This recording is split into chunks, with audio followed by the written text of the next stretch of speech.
mlivyosikia katika utangulizi kutoka kwa Baba Paroko, ni ya mwili na damu takatifu sana ya Bwana wetu Yesu Kristo, kadiri ya neno la Mungu lililosomwa katika masomo yetu. Tunapata mafundisho ya Ekaristi Takatifu yanayoelekeza katika ukweli mkuu kwamba Yesu Kristo ndiye mkate wa uzima wa ulimwengu. Maana kama manu ya jangwani tulivyoisikia katika somo letu la kwanza, ilikuwa kivuli na ukamilifu wake unapatikana katika Yesu Kristo anayejitoa sadaka kwa ajili ya ukombozi wa mwanadamu. Ndugu zangu, Ekaristi si ibada ya kawaida tu, bali ni ushirika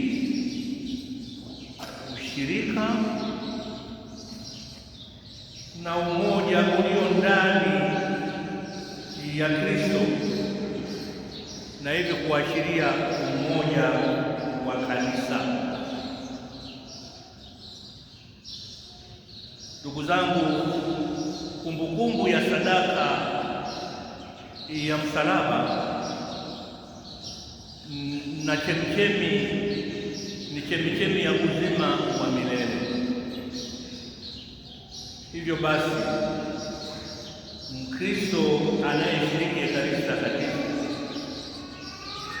anayeadhimisha Ekaristi Takatifu kikamilifu, si tu kula mkate mzima, bali pia anakula mkate uliomegwa kwa ajili ya wengine katika upendo, katika huduma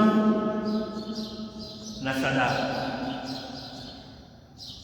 Na hivyo ndio mwelekeo wa kanisa la kimisionari toka walipofika katika maeneo yetu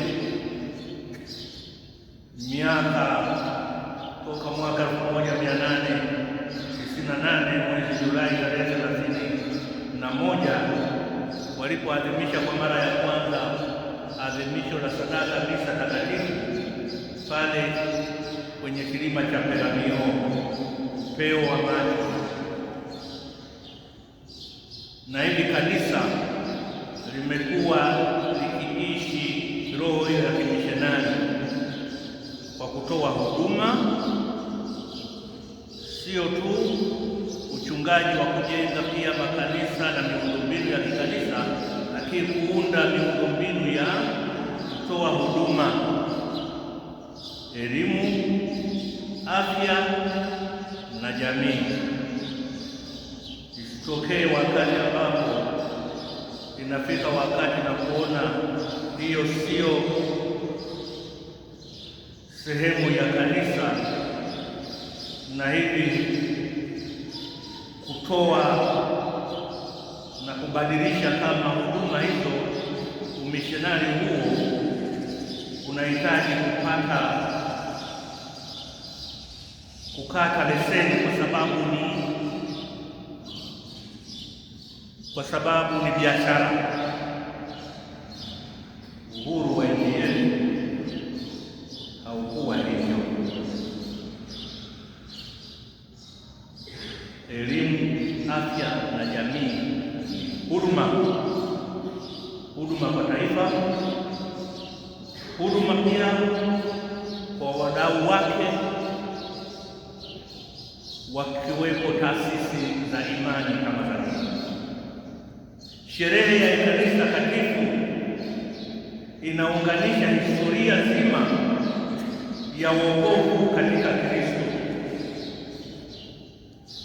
Maana au manu ya jangwani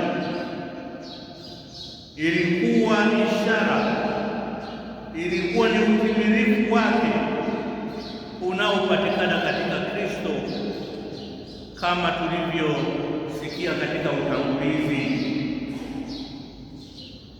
Ndugu zangu, mkate ulio hai